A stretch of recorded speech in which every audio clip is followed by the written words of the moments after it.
Thank you for standing by. Good day, everyone, and welcome to the Boeing Company's first quarter 2025 earnings conference call. At this time, all participants are in a listen-only mode. Please be advised that today's call is being recorded. The management discussion and slide presentation, plus the analyst question and answer session, are being broadcast live over the internet. To ask a question on today's call, please press star, then 1 on your telephone. At this time, I am turning the call over to Mr. Matt Welch, Vice President of Investor Relations, for opening remarks and introductions. Mr. Welch, please go ahead. Thank you, and good morning, everyone. Welcome to Boeing's quarterly earnings call. With me today are Kelly Ortberg, Boeing's President and Chief Executive Officer, and Brian West, Boeing's Executive Vice President and Chief Financial Officer. This quarter's webcast, earnings release, and presentation, which include relevant disclosures and non-GAAP reconciliations, are available on our website. Today's discussion includes forward-looking statements that are subject to risks and uncertainty, including the ones described in our SEC filings. As always, we will leave time at the end of the call for analyst questions. With that, I will turn the call over to Kelly Ortberg. Thanks, Matt, and thanks to everyone for joining in today's call. Let me start out by saying that we had a really solid quarter of performance across the business, and I'm pleased to report that our recovery plan is in full swing and showing signs that it's being effective. Albeit early, I do like what I'm seeing.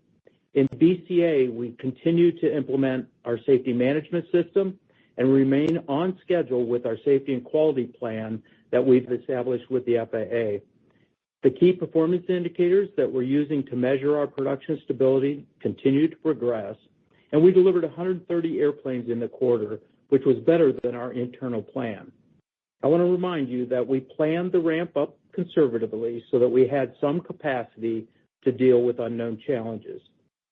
In BDS, we had improved performance on our fixed price development programs and held our EACs for the quarter. We continue to make progress on our active management approach on the programs to improve performance and reduce our future EAC risks. And of course, winning the F-47 program was a transformational accomplishment. To be selected the contractor for the world's first sixth-generation fighter is a testament to our focused investment in some pretty difficult time and to our dedicated team. This will secure our fighter franchise for decades to come. And our BGS business continued to deliver strong results, and we reached a milestone event by delivering our 100th 767 freighter conversion. So let me dig a little deeper into our 4-point plan for our recovery. Recall from previous calls that I highlighted 4 key areas. The first, stabilizing our business. Second, improving the development program execution. Third, changing our culture. And fourth, building our new future. So for stabilizing our business, our balance sheet has been an important focus. The equity raise at the end of last year was sized to provide us the ability to restore our production system to health. With the better-than-expected delivery performance, we naturally had less drain on cash in the first quarter, so we continue to be on solid footing here.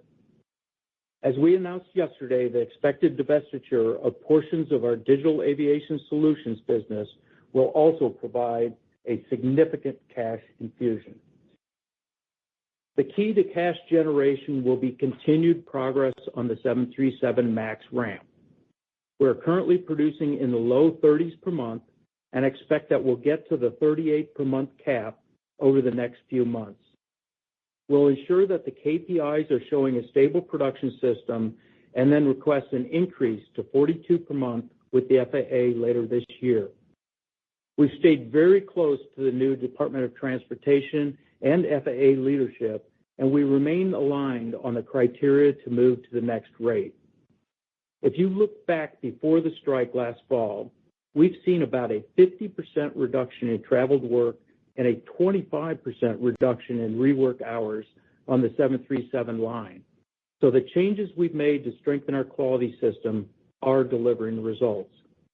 Even more importantly, almost every customer I talk with report an improvement to the quality of the airplanes. On 787, we continue to produce at 5 per month, and I'm pleased to report that we've completed the work on the last joint verification airplane in Everett, which now allows us to close our shadow factory and redeploy the people and facilities dedicated to that work. We're poised to move to 7 per month this year, provided our KPIs indicate a stable production system, and they're currently looking very good. As we highlighted last quarter, we continue to work through seat certification issues affecting some deliveries, and I expect this will be a challenge for us for the balance of the year. With the current cash balance and the production ramp status, I feel we are well on our way to stabilizing the business, even in the face of the tariff situation, which I'll address in a moment. Now let me switch to the next priority, which is improving the development program execution. As I mentioned, a quarter with EAC stability in defense is a good start, but our efforts run deeper than that. During the last quarter, I mentioned that we had reached an MOA with the customer on the T7 program, for which we termed active management. And we've since completed our first 2 incentive milestones associated with that agreement. On VC-25B, we continue to work with the customer to revise the program plan to allow for an earlier first delivery while maintaining our focus on safety and quality. And we recently transferred our MQ-25 aircraft to our new production facility in Illinois to begin final assembly, which is the last production step before we move to ground and flight test later this year. And this next quarter will be an important one for us as we begin to baseline the performance of our F-47 plan. On commercial development programs, we reached authorization from the FAA to expand the 777X flight test activities to include additional aerodynamics, brakes, and engines. The aircraft are flying daily and performing well in flight testing. Along with the 777X, the 737-7 and the 737-10 continue with their certification programs, and there is no change to our previously shared certification timeline on any of the commercial programs. So while there's still a tremendous amount of work to do across all of our development programs, I am seeing an improved sense of urgency around the baseline management and risk management on these programs.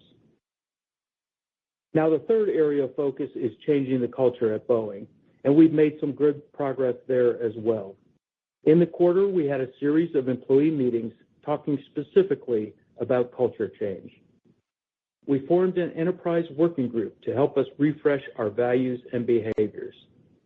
And we've recently completed an all-employee survey, the first in 5 years, and got very constructive feedback on what's needed to improve the future of our company. We've introduced the new values and behaviors to the entire organization, and we'll be incorporating those into our new performance management system, our leadership training, and leadership selection criteria. Our people are passionate about the culture change, so I really want to seize the moment to make the necessary changes within the company. Now, the last area to discuss is building our future. The planned divestiture of portions of our digital aviation solutions business is an example of the portfolio streamlining that I highlighted on earlier calls. There are a couple more steps that we are considering in this regard to help us keep focus on the right products and capabilities for Boeing's future. And obviously, the F-47 win is a key step for building our future, cementing our franchise in the fighter business. So that brings me to the current tariff environment and the impact to our plan. I would break this down into 2 categories: input tariffs that affect our cost to manufacture our products, and then the potential impact of retaliatory tariffs like those we're seeing in China. Brian will walk you through the financials, but the input tariffs incurred in the first quarter were immaterial, and we really didn't see any impact to deliveries in the first quarter. Much of our supply chain is based in the United States, and many of our imports from Canada and Mexico are exempt under the USMCA agreement. We do have suppliers in countries subject to the new U.S. tariffs, most notably in Japan and Italy. where our suppliers do significant structures work on our wide-body airplanes. We are currently paying the 10% tariff on those components, but we should recover tariff costs for those aircraft that are subsequently exported, which is a large portion of our wide bodies. I hope over time that these tariffs can be resolved through negotiated agreements, but until that happens, we will have to manage our way through these increased input costs. The other issue is impact of potential retaliatory tariffs from other countries, which could affect our ability to deliver aircraft. The only region that we have an issue with aircraft delivery today is China, and due to the tariffs, many of our customers in China have indicated they will not take delivery. Given the uncertainty, we're taking a very straightforward approach to dealing with these deliveries. We have approximately 50 China deliveries in our plan for the balance of the year. We're in close communication with our China customers, and we're actively assessing options for remarketing already built or in-process airplanes. And for the 9 airplanes not yet in the production system, we're engaged with our customers to understand their intentions for taking delivery, and if necessary, we have the ability to assign those positions to other customers. It's an unfortunate situation, but we have many customers who want near-term deliveries, so we plan to redirect the supply to the stable demand. And we're not going to continue to build aircraft for customers who will not take them. We've bounded our exposure, and until we get more clarity, we're going to do our best to keep the China situation from impacting our production flow. We've put in place a conservative recovery plan this year, anticipating some perturbations or risks. So I feel really good about our overall plan for the year, even though I expect the China situation will take away some of the headroom we've built with our strong first quarter deliveries at BCA. We continue to work this situation proactively with the administration, and it's clear that they understand the importance of the aerospace industry to the U.S. economy and the role that Boeing plays as a top U.S. exporter. So before I wrap up my prepared remarks, I want to recognize and thank our employees for their work in the quarter. We've really had a good start to the year, and I'm glad we put a conservative plan together that will allow us to deal with the tariffs. Let me also give a special shout out to Matt Welch, who is moving on to his new role as BCA CFO. He's done a great job for us, so congratulations and thanks, Matt, for all you've done. Now let me hand it over to Brian to detail the operating results before we take your questions. Brian? Thanks, Kelly, and good morning, everyone. Let's start with the total company financial performance for the quarter. Revenue was $19.5 billion, up 18%, primarily driven by higher commercial delivery volume. The core loss per share of 49 cents was a significant improvement compared to last year, driven by higher commercial deliveries and improved operational performance across the business. Free cash flow was a usage of $2.3 billion in the quarter, reflecting higher commercial deliveries and a working capital usage that improved compared to both the prior year and quarter. Our free cash flow was better than expectations shared last month, driven by volume and favorable working capital timing. These financial results reflect only tariffs enacted as of March 31st, which was not material. Turning to the next page, I'll cover BCA. BCA delivered 130 airplanes in the quarter. Revenue was $8.1 billion, and operating margin was minus 6.6%, primarily reflecting higher 737 and 777 deliveries, as well as lower period costs. BCA booked 221 net orders in the quarter, 777-9s and 20 787-10 airplanes for Korean Air, and 50 737-8 airplanes for Boca. Backlog in the quarter ended at $460 billion, which was up more than $25 billion sequentially. This includes more than 5,600 airplanes that translate to over 7 years of production, and importantly, the 737 and 787 are sold firm into the next decade. Now I'll give more color on the key programs. The 737 program delivered 105 airplanes in the quarter, including 33 in March. On production, the factory gradually increased rate during the quarter, and monthly production was in the low 30s in March. Importantly, the operational KPIs continue to progress, and we still expect to be in a position to go to 38 per month over the next few months. Spirit continues to improve the quality and flow of fuselages, which sets us up well for the reintegration, and the deal is expected to close around mid-year. More broadly on the master schedule, we continue to make adjustments as needed and manage supplier by supplier based on inventory levels. Over the past year, our buffer inventory has grown to promote stability across our production system. As production stabilizes and rates increase over time, we plan to deliberately return buffer inventory to more normal levels. Today, we have about 30 737-8s built prior to 2023, which is down 25 from year-end and includes 25 airplanes for customers in China. We still expect to complete the rework on these airplanes and shut down the shadow factory by mid-year. On the 7 and 10, inventory levels were stable at approximately 35 airplanes, and certification timelines are unchanged. On the 787, we delivered 13 airplanes in the quarter, generally in line with expectations outlined on our last earnings call. The program continued to stabilize production at 5 per month in the quarter, and we remain intent on demonstrating stability in the production system and supply chain prior to making the next rate increase to 7 over the next few months. Today, we have about 20 airplanes in inventory built prior to 2023 that required rework, down 5 from year-end. 4 of these 20 are for customers in China. Importantly, we finished the rework and shut down the shadow factory in the quarter and expect to deliver about half of the remaining airplanes this year. Finally, on the 777X, the program took another important step in its certification timeline as it received approval from the FAA to expand flight testing activities. We'll continue to follow the lead of the FAA as we progress through the certification process and still expect first delivery in 2026. 777X inventory was up approximately $800 million in the quarter and will continue to grow as we move towards entering service, as we previously shared. Moving on to the next page and BDS. BDS booked $4 billion in orders during the quarter, and the backlog ended at $62 billion. Importantly, in the quarter, BDS was selected by the U.S. Air Force to design, build, and deliver its next-generation fighter aircraft, the F-47.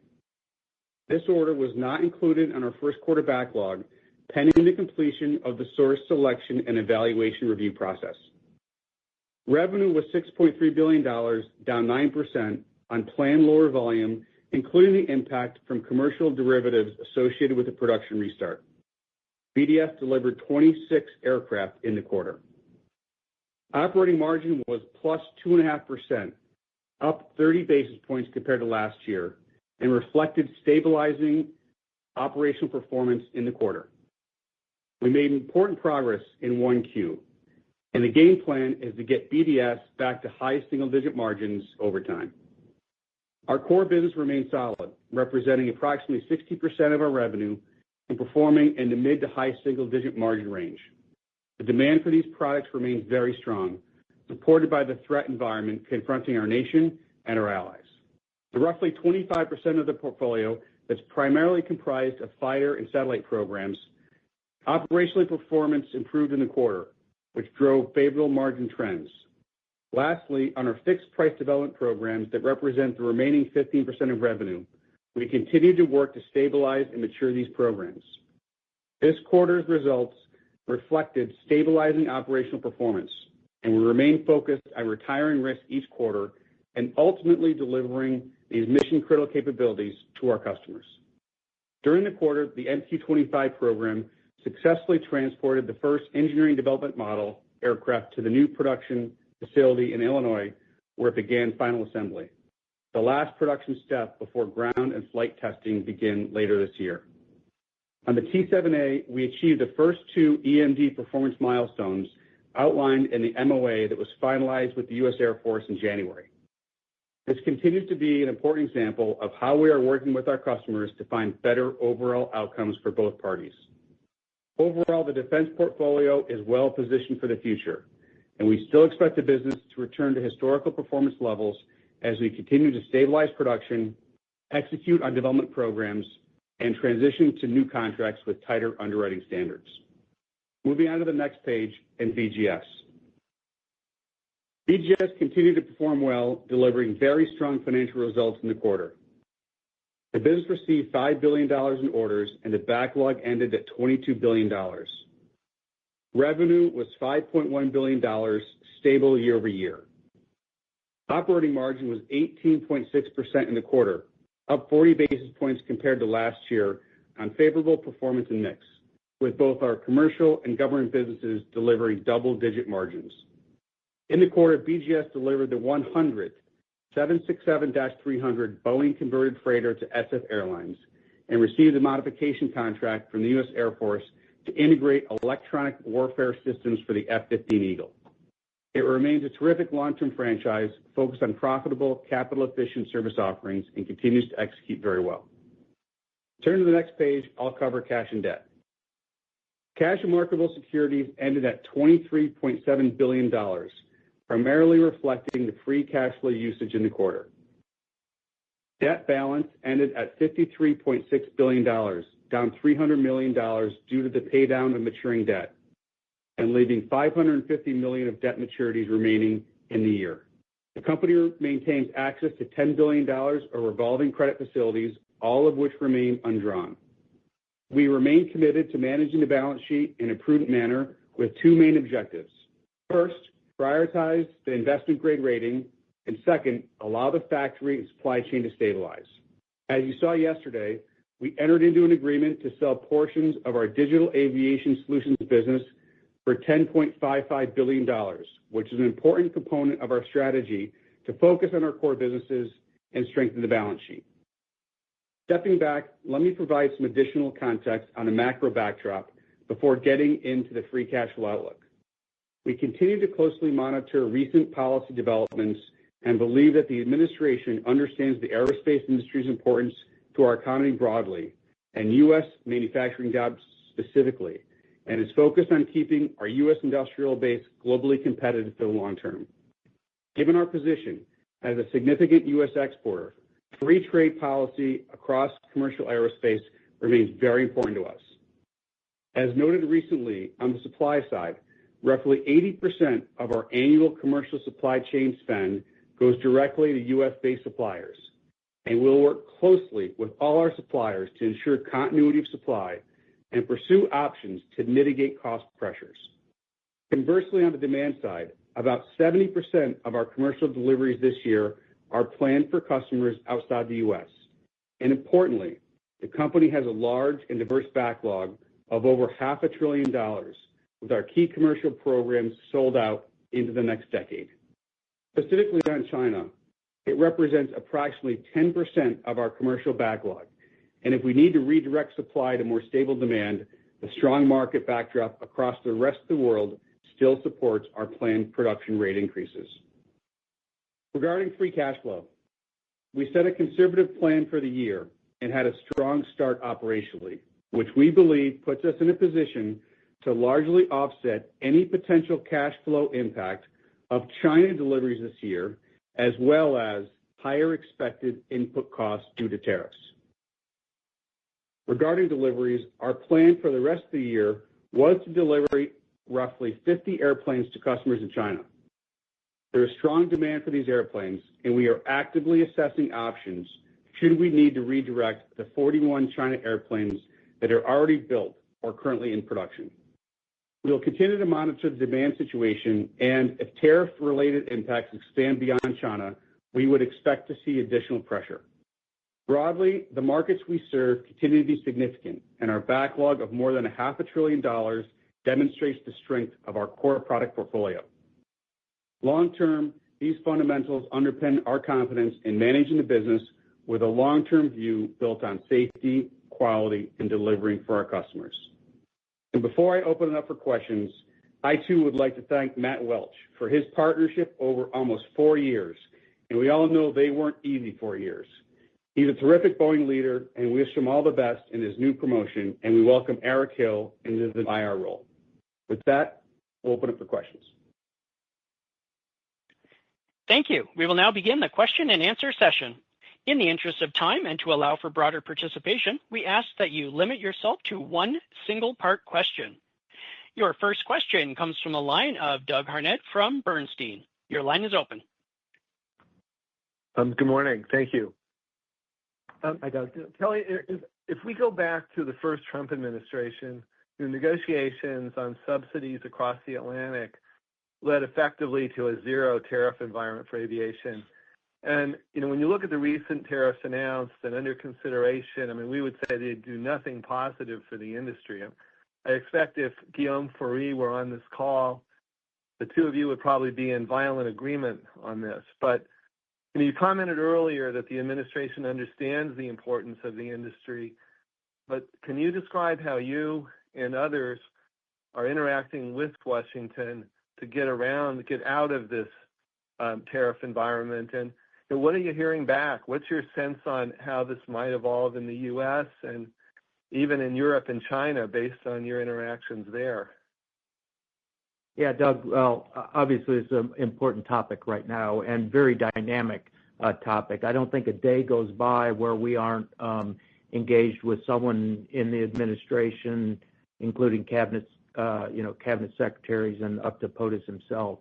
So this is a dynamic environment. As you point out, we've had the luxury of operating for decades, actually since the 1979 Civil Aviation Agreement on Large Aircraft, in a tariff-free environment. So we're spending a lot of time making sure the administration understands the implications of either short-term or long-term tariffs on not just our company, but the overall aviation industry here in the U.S. I would just tell you that they understand. They know this is extremely important to our trade, to the trade balance. Aircraft are, such a significant part of our trade surplus, and if we see markets closing, that's going to be a big challenge for us. So, look, I'm very hopeful that we get to some negotiated agreements here, and that we can move forward. Right now, China's our only problem, and as we said in the prepared remarks, we're going to work our tail off to make sure the China issue doesn't implicate our recovery and particularly our stability in our production system. So we'll deal with that. Customers are calling, asking for additional airplanes. So this is really going to be just a short-term challenge for us to either have China reverse course and take the airplanes, or get us to in a position to remarket those airplanes. And as you know, to remarket them, we'll have to do some things like painting them and things like that. But having said that, look, I can't predict where this is going to go. I don't know any better than anybody reporting. We do hear signs that indicate that negotiated settlements there are opportunities for that. I just don't know the timing. And so, again, we're going to take the actions we need to make sure if this takes a while, we don't get into a situation where it impacts our recovery. The one thing that we have to watch is to make sure we don't see more countries in a similar boat as where we are with China. We're watching the EU. You made the comment on our competitor, and I think I would agree with you wholeheartedly that both Guillaume and I would welcome a non-tariff environment for both of us. This isn't good for either company to be in this situation or the industry. So, hey, we're working through it. I can't tell you the timing of when this is going to all get resolved, but I can tell you we're going to take proactive action and manage our way through it. Very good. Thank you. Your next question comes from a line of Miles Walton from Wolfe Research. Your line is open. Thanks. Good morning, and congrats on the move, Matt. You survived a lot. So, Brian, I think in January you were expecting deliveries on the 737 in the low 400s and maybe 80 or so on the 787. Does that framework still hold with the 50 aircraft from China not going to China specifically, as Kelly mentioned? Thanks, Miles. On the 37, yes, we still think that's the right ballpark of 400. You had a nice strong start to the year operationally, and that should allow us to offset most of any delivery pressure that would come from the 25 airplanes that are already built in inventory and around 6 that are in production, airplanes that we'd planned to deliver this year. And for the second quarter specifically, we expect to deliver in the high 20s for April, and the quarter should be more or less in line with 1Q ex-China, which is in the low to mid-90s. On the 87, you're also in the right ballpark. We also are having a nice start to the year, and we expect to ramp to 7 per month in the next few months. And China would only be a handful of airplanes impacted. So we like the ballpark that you mentioned. And for 2Q, we've already delivered 5 so far in April, and we expect 2Q to be a bit higher than where we were at in 4Q 24 delivery. So things are going pretty well. I think what's really important is any delivery timing won't disrupt our production rate increases on these programs. And we're making really good progress operationally, and we're tracking to achieve the right milestones that Kelly mentioned on both programs in the coming months. All right. Thank you. Your next question comes from a line of Seth Seifman from JP Morgan. Your line is open. Hey, thanks very much, and good morning, everyone, and congratulations, Matt. Just wanted to ask a follow-up question on tariffs on the cost side. I guess if there's anything you could say to kind of size, if we're thinking about the two impacts being kind of the China impact and the cost impact, maybe kind of sizing potentially those two impacts, and then talking about the drawback process on the cost side, the need to maybe manage the supply chain a little bit on the cost side if there are suppliers down in the chain who can't handle this as well as some of the larger and more well-capitalized suppliers, and also how you deal with I gather you're going to get push from certain suppliers to kind of push through tariffs that they have with different surcharges, and anything you can say about that process. Yeah, Seth, let me start with kind of the process, and then I'll let Brian kind of quantify it. So as you point out, we do have the duty drawback opportunity, and as you know, about 80% of our airplanes go outside, are delivered outside of the U.S. So we have the opportunity for those duties that we pay, those tariffs that we pay, to recover that when we deliver the aircraft. Now, it creates a little bit of a cash flow timing issue that we'll have to work through. We are actively working as well with the supply chain because they don't have that opportunity. Their point of delivery is to us, and that we in turn deliver the product outside of the U.S. So we are working to see if we can't, if in effect, allow them to piggyback on our duty drawback. And that requires, accounting processes to make sure we can track things. And so we're working that right now. We do have some suppliers who've indicated they're going to have some pricing increases associated with that, but it's not overly material, and we're working through that. The thing I'm really trying to make sure we're focused on is making sure that an argument over a 10% tariff, who's going to pay, doesn't turn into a continuity of supply issue. So we really need to make sure that people are buying and bringing in the parts that we're going to need, and then we'll work through the financial implications. I'll let Brian kind of quantify that for you. Yeah, sure. So I think I'll start with the supply chain input costs, and then I'll get to the China piece. On the supply chain side, the net annual impact of higher tariffs on our input costs is manageable, and within our plan, it's less than $500 million annually. And here's how to think about some of the pieces in addition to what Kelly described. We have elevated inventory levels that are all pre-tariff. Aluminum and steel are typically 1 to 2% of the average cost of the airplane, which is virtually all U.S. sourced. And with higher inventory levels and hedging strategies, that 1 to 2% is even lower in the current environment. We do bulk buys on behalf of our supply chain partners, and those could be subject to some price increases as tariffs move higher that we can't pass along, but that's a very small amount of money, nothing to worry about. As Kelly said, we do have this duty drawback opportunity that gets us to that net, a few $100 million. And I would point out that we have a global trade and supply chain team that have decades of experience with tariffs and duty recovery. And when you're one of the world's biggest exporters, we really have a good handle on this.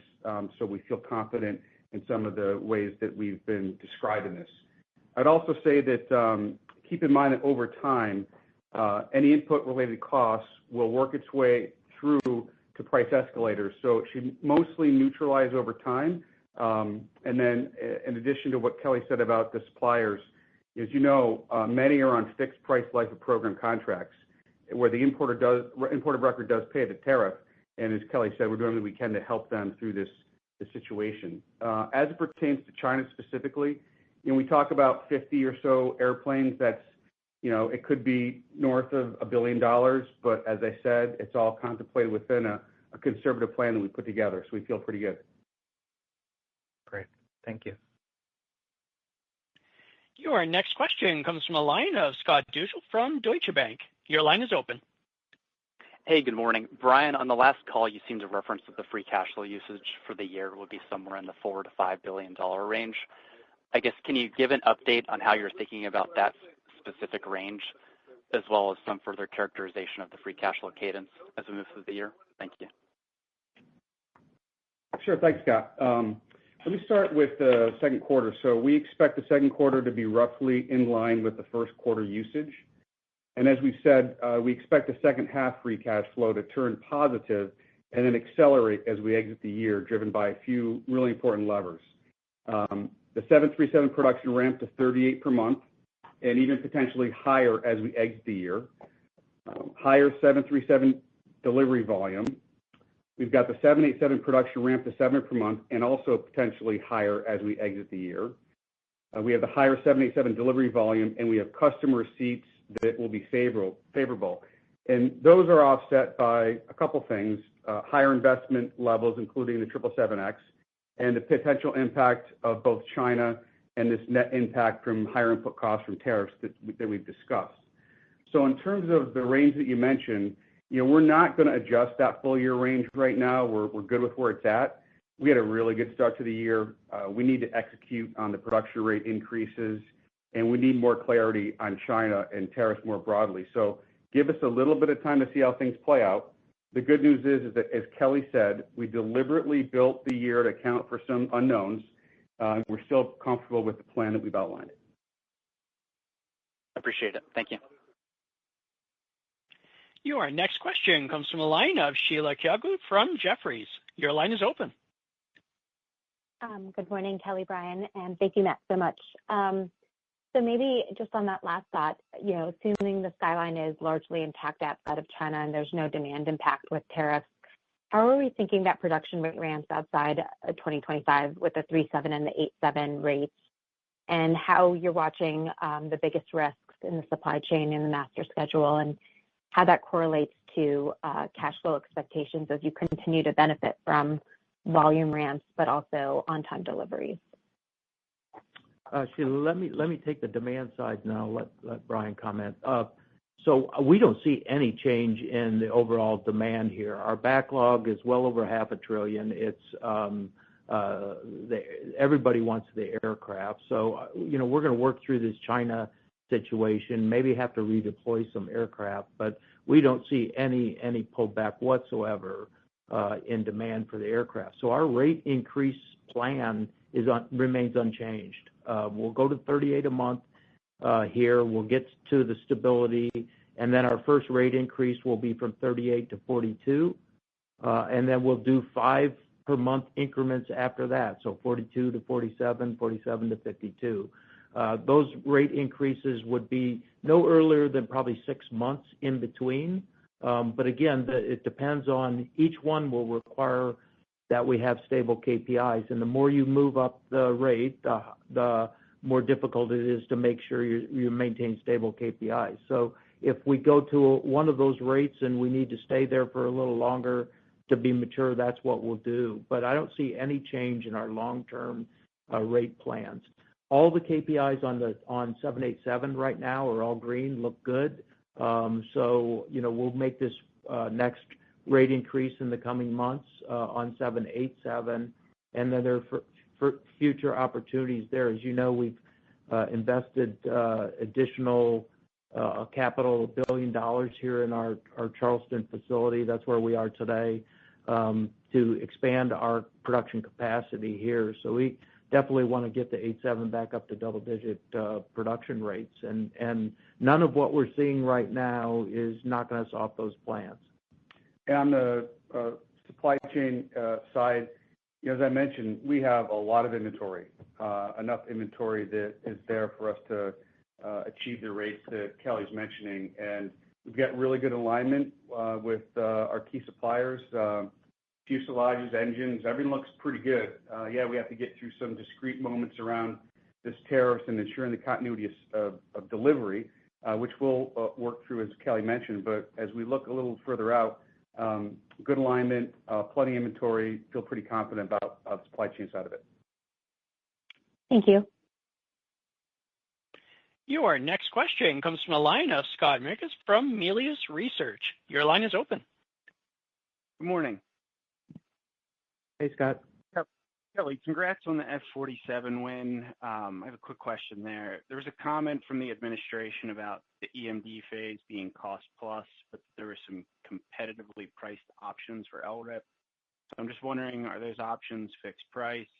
Do they have inflation escalators built into them? How should we be thinking about the risk from those options? Yeah, hey, Scott, on the F-47, we're not at liberty to disclose anything relative to the contract structure beyond what the Air Force has said. So the only thing I can say is what they've read, what you've read there is the extent of our disclosure. Clearly, we haven't come off our strategy of ensuring we're entering into the appropriate contract type for the appropriate type of work. So I wouldn't worry that we've signed up to undue risks like we've done in some of our past fixed price programs. But that's about all I can say on that right now. All right. Thanks for taking the question. Your next question comes from the line of David Strauss from Barclays. Your line is open. Good morning. Hey, David. Hey, Kelly. Could you maybe dig in a little bit more on the status of the 6 KPIs, specifically the progress you're seeing there? I guess maybe 3 months ago, both on the MAX and the 787. I think you had highlighted there was one on the 787 that was kind of out of line a little bit. If you could just touch on that, and then how you've gone about mitigating risk around the Jenkintown the fire there, and how do you feel like how you've got that kind of captured in the guidance as well? Thanks. Okay. Hey, look, on the KPIs, as I mentioned, on 787, when we talked at the last earnings call, we had one of the KPIs that was below threshold, and that was in final ticketing, the number of snags at final ticketing. That's all gone green. So we're looking really good. The 87 team has done a really, really nice job of focusing on that. We are still burning down some rework associated with pre-strike level inventory aircraft. We're getting close to that. I switched to 737 now. And so we still have a little bit of work on one KPI, and that's on rework relative to the 737 MAX. However, it's coming down. The rework is coming down per our plan. So I feel pretty good that as we continue to go through, from the low 30s to 38, and we get the cleaner airplanes flowing through the factory, that we'll actually be green on all of our metrics. So look, as I sit here right now, things really, really look good. We had, as I said in my prepared remarks, we had Secretary Duffy and the acting administrator, Chris Rushelou, here in Seattle. They spent time out the floor talking to FAA people, talking to our our machinists, and things look pretty good. I think we're really aligned on what we need to do to get to the rate increases. So far so good. We can't claim victory. We gotta get to 38 and show stable performance there. But our plan seems to be working, and we'll make any adjustments we need to. Regarding the SPS fire, the team has done a very, very nice job of reacting and jumping all over that issue. And it's a combination of finding alternate source, requalifying, finding inventory, and getting it in the right place. And it's not just us, as you know, it's some of our major suppliers as well who this impacts.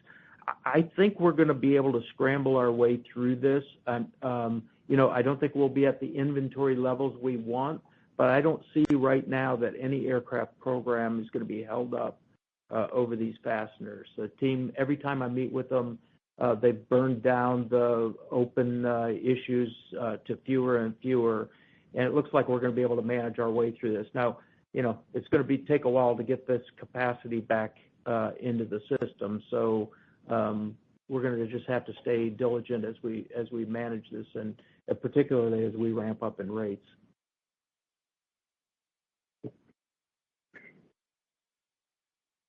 Your next question comes from a line of Noah Poponak from Goldman Sachs. Your line is open. Hey, good morning, everyone. Hi, Noah. Kelly, how did you reduce traveled work by 50% in a few months? And how did you have a positive defense margin despite the tanker news in the quarter?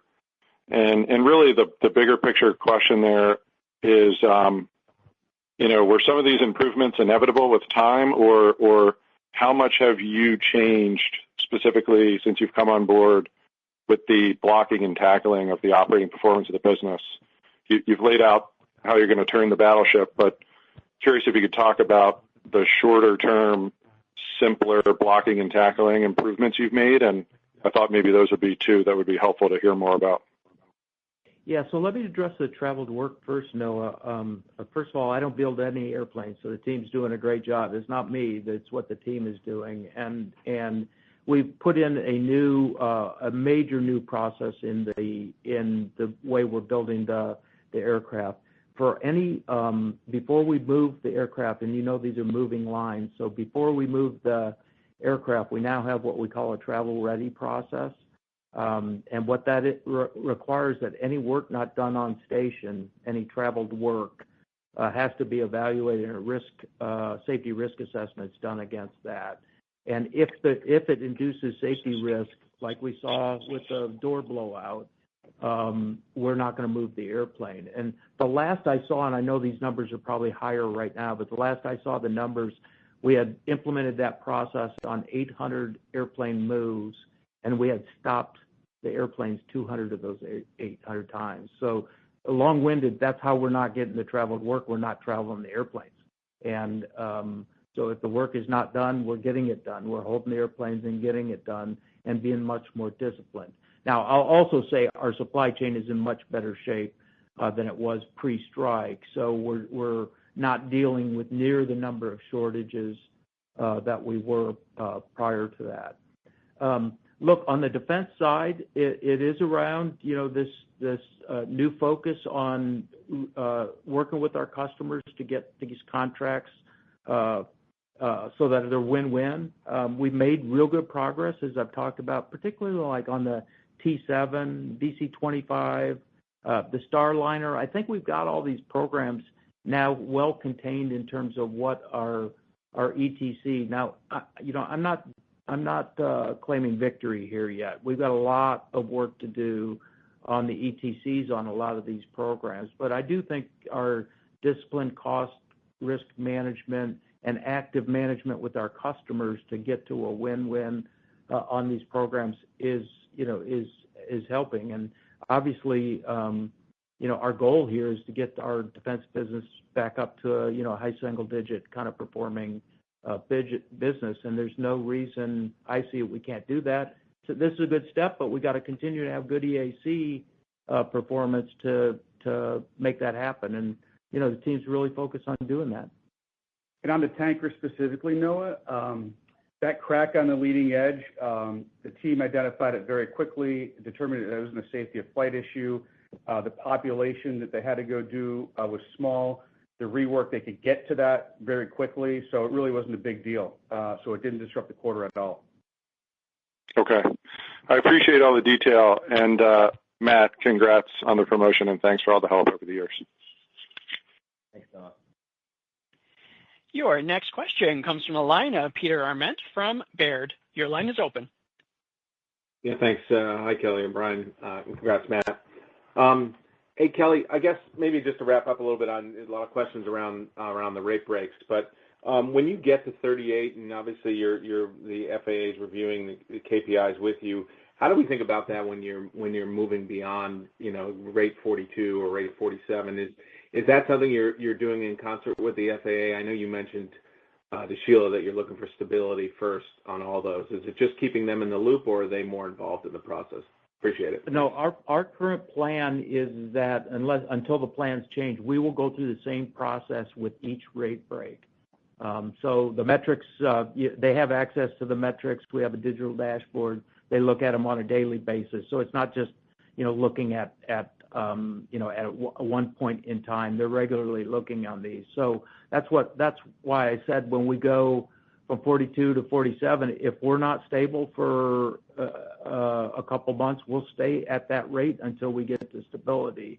And so we think the fastest we'd want to go would be about 6 months in between rate breaks. But we do have to have a stable production system, and they're going to be the same KPIs that we're using on the initial rate break.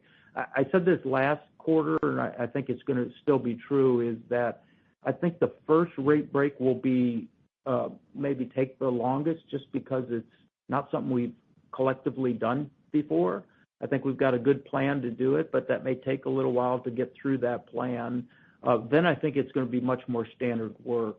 And we've always had a process with the FAA. We call it capstone reviews, where we do a major FAA review before we go higher in a rate increase. So this isn't really a new thing to sit down with the FAA as we go through rate increases. We just have a new process here to do it. Thanks for all the color. Appreciate it.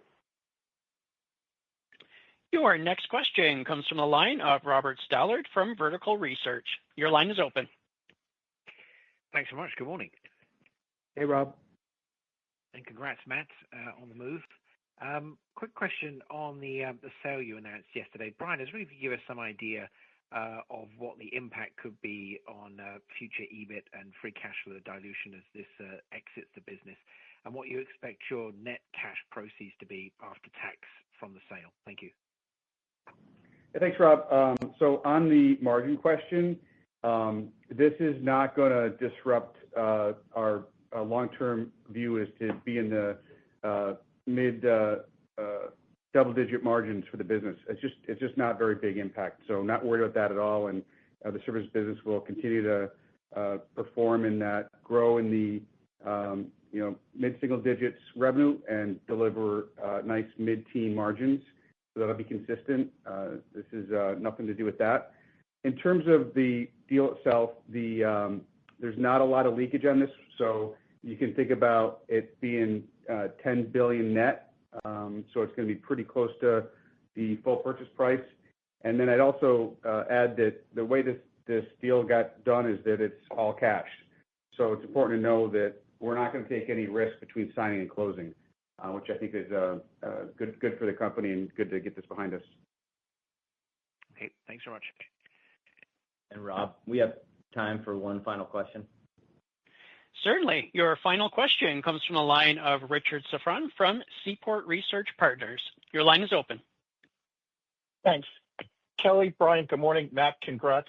I think you guys have talked several times about your portfolio shaping. I thought maybe you'd update us on where the Jeppesen sale leaves you as you look forward. Is there anything else that you're considering on any other items on the list? And on Jeppesen specifically, I think it's a pretty important digital asset. So I was just wondering, how you think about where to set the perimeter of the deal. I was wondering if you kept what you needed to ensure you have a strong digital capability going forward. Thanks.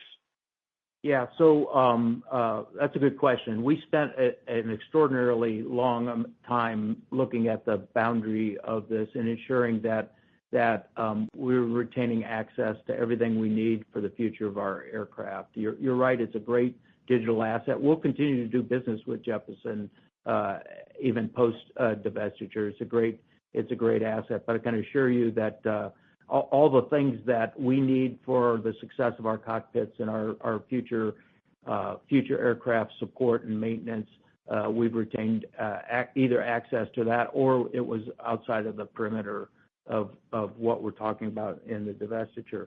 We do have a couple more, Rich, that we're looking at. I would say that they're probably not going to be as big as Jeff, but we've got a couple more things that I'd like to action in the portfolio. I am done with the review, so I kind of have our mind on what we need to do here. I think a couple more smaller activities are probably in the cards, and we'll just have to see how those play out over time. Well, thanks very much. Thanks, Rich. And that concludes the Boeing Company's first quarter 2025 earnings conference call. Thank you for joining.